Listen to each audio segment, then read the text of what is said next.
Television Network. Montana This Morning continues on Montana's News Leader.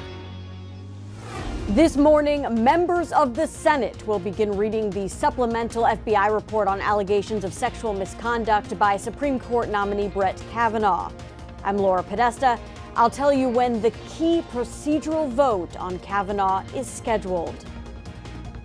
And closer to home, fire claims a home in Butte. Fortunately, the occupants escape unharmed. Coming up, what a neighbor who rushed to the scene says he saw. Good morning to you. It is 6:30 on your Thursday. I'm Missy O'Malley with Chet Lehman. Matt Elwell will have our forecast in just a moment. Our top story for you right now. This morning, senators will start reviewing the newly completed FBI background investigation of Brett Kavanaugh. President Trump continues to throw his support behind his embattled Supreme Court nominee. Last night, he tweeted, "Wow, such enthusiasm and energy for Judge Brett Kavanaugh, and he's a fine man with great intellect." CBS News' Laura Podesta has details. The Senate will vote for the first time tomorrow on Supreme Court nominee Brett Kavanaugh. There'll be plenty of time for members to review and be briefed on the supplemental material before a Friday cloture vote. A final confirmation vote could happen as early as Saturday. The move comes shortly after the FBI completed its background investigation into sexual misconduct accusations against Kavanaugh. White House spokesman Raj Shah tweeted early this morning that after examining the probe, quote, "The White House is fully confident the Senate will vote to confirm Judge Kavanaugh to the Supreme Court. Senators will view the findings for the first time today." You'd have to talk to the FBI, but the FBI But you guys dictate the terms we're of not the micromanaging anything. The White House pushed back yesterday when asked if they were limiting the scope of the investigation. Brett and Mark came into the bedroom and locked the door behind them. The FBI interviewed Mark Judge, Leland Kaiser, and Patrick Smith, the people Christine Blasey Ford says were at the house the night she was sexually assaulted. Agents also spoke to the friends Kavanaugh referred to as Timmy and Squee in his high school calendars. The FBI, though, did not contact Ford and Kavanaugh.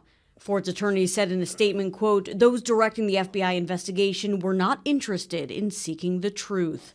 Laura Podesta, CBS News.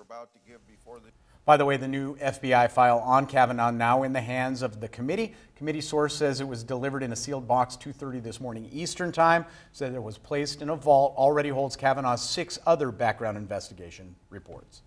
We'll continue to follow the progress on that. Absolutely. Yep. Matt joins us now. A little bit of a fall-like morning, looking like a really fallish week, but that crescent moon that you talked about, stunning way to start off the day. You want to tell her, or should I? It's fall. It is fall. So yeah, thank you. It is beginning to feel like no matter what, really it was going to be kind of a fall-like weekend. Yeah. Thank you.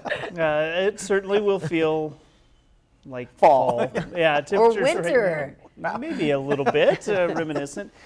Which is our next season, by the way. Temperatures holding into the 40s in West Yellowstone. She's going to kill me. It looks like our temperatures are going to be into the 50s this afternoon, cool showers. It looks like we're going to be dealing with some snow in the mountains. I love you, Missy. Is that how the calendar works? Oh, winter's up next. Thank you, Matt. Careful on your drive home today. It is now 6:33. Our top story out of the mining city, a home on Easy Street in Butte was destroyed from a fire yesterday. Butte Fire Department was called to the structure fire on the 1400 block of Easy Street just before 11 a.m. to find a garage with a vehicle in it completely engulfed in flames. The fire quickly spread to the house, but the occupant was able to escape unharmed. One bystander in the area ran to the scene after seeing black smoke in the air. All of a sudden I happened to look up and all of a sudden there was flames, and then I heard an explosion in the back, and I went running down here because my parents live over here on Ram Street, and I ran right all the way over. Now the cause of that fire remains under investigation. Other headlines on this Thursday, Attorney General Tim Fox now asking the U.S. Supreme Court to allow the prosecution of a suspect linked by DNA evidence to the rape of an 8-year-old Billings girl. It happened more than 3 decades ago. Case in question dates back to 1987 when a man entered a Billings home, sexually assaulted the 8-year-old. It wasn't until 4 years ago that DNA taken from the scene of that rape was linked to the White Sulphur Springs resident Ronald Tipton. Now, part of that long delay was because Tipton's DNA wasn't entered into the national system until 2014, when he was involved in a drug crime in Marr County. Rape charges were then filed against Tipton, but this past July, the Montana Supreme Court ruled Tipton could not be tried because the statute of limitations had expired. Fox now wants the nation's highest court to get involved. This case is not only important for Linda Tokarski-Glantz, who has gone public with her story as that 8-year-old girl who was so viciously assaulted many years ago, but it's important for all survivors of sexual assault like this who, with new DNA evidence, could see justice not only brought to the perpetrators, but closure for the survivors. Now, Fox says he expects to know by the end of this year if the court will take the case, and if successful, he hopes to personally argue the case before the highest court in the land. And Butte police arrested a juvenile on Tuesday in connection with sending threatening emails to a local school. MTN's John Amy learned from police how the department used a special internet investigator to solve the crime. When threats of violence were sent to Butte Elementary School via email, Butte police had to use a detective who specializes in internet crime to solve the case. This officer was familiar with that, so he was able to get on, jump on the ship right away and get things moving right away. Police used an investigator with its Internet Crimes Against Children department to find the person responsible for sending 2 threatening emails to the school, which prompted it to lock down Monday and close on Tuesday. We got a notice from Google that they did have some sort of IP address for us, and we worked with Charter Communications here to get the physical address where that IP address was at, and it went from there. The result was the arrest of a 13-year-old Butte male who is being held at a juvenile facility in Great Falls and will face charges.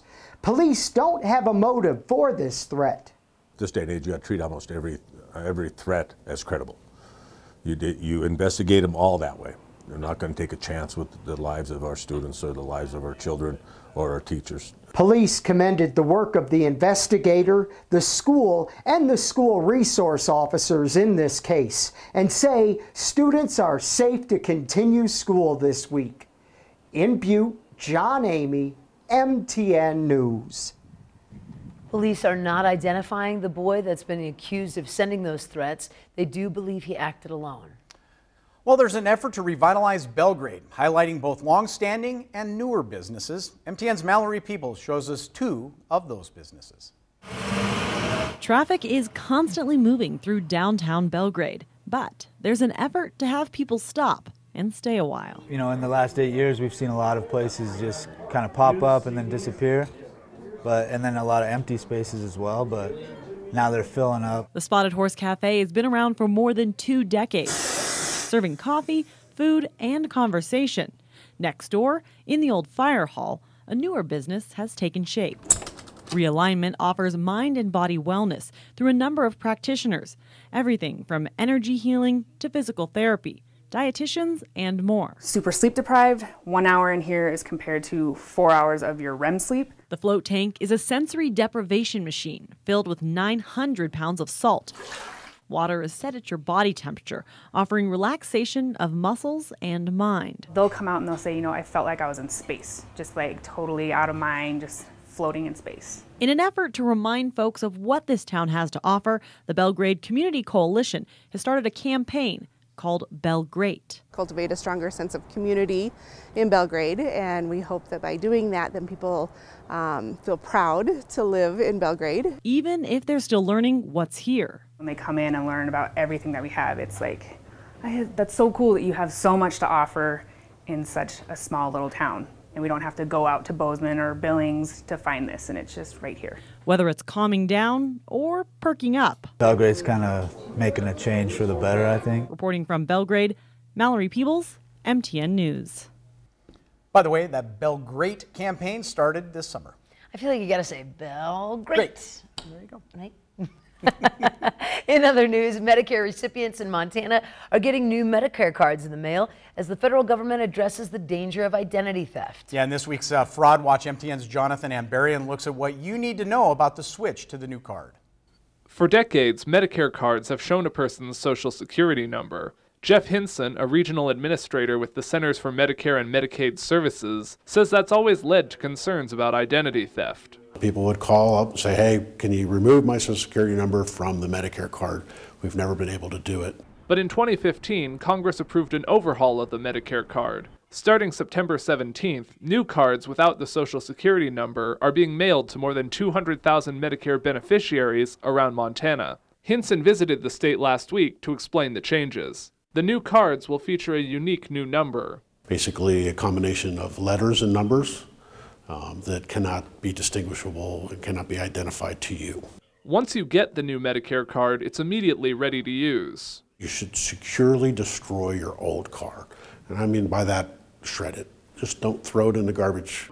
Medicare recipients don't have to do anything to receive their new card. If someone calls and says you do, it's a scam. No one from Medicare will ever call anybody and say, hey, we're going to help you get your new card, or, you know, send us some money, we'll help you get your new card faster. Don't fall for it. Hang up right away and call us at 1-800-MEDICARE. Finally, while the new card doesn't show your Social Security number, Hinson says you still need to be careful with it. It ties you to your medical identity. So guard your card like it's a credit card, like your driver's license number, like your Social Security number. Don't share it with anybody. Only work with your medical trusted partners or your family members that are actually helping you get health care. In Helena, Jonathan Amberian, MTN News. By the way, Hinson says the new Medicaid numbers, the agency will be able to give you a new card if you think it's been compromised. That's something that couldn't be done under the previous system. That's pretty interesting. Yeah, that's cool. That'll instead of just locked into that one number, they can reissue it like a bad credit card. There you go. Yep. Wow. Yep. It is time for a quick break. Coming up in just a moment, our own chief political reporter Mike Dennison continues his weekly look at the candidates for Senate. But first, let's check in with Nora O'Donnell, see what's coming up at 7 o'clock on CBS this morning. Good morning ahead here on CBS This Morning. Today's senators start reviewing the now finished FBI inquiry into Supreme Court nominee Brett Kavanaugh. We'll talk with former Homeland Security Advisor Fran Townsend about how the agency conducted their probe. And in our More Perfect Union series, a Navy veteran with PTSD finds solace in fly fishing, how he turned his remedy into a way for others to find their purpose. See you right at 7.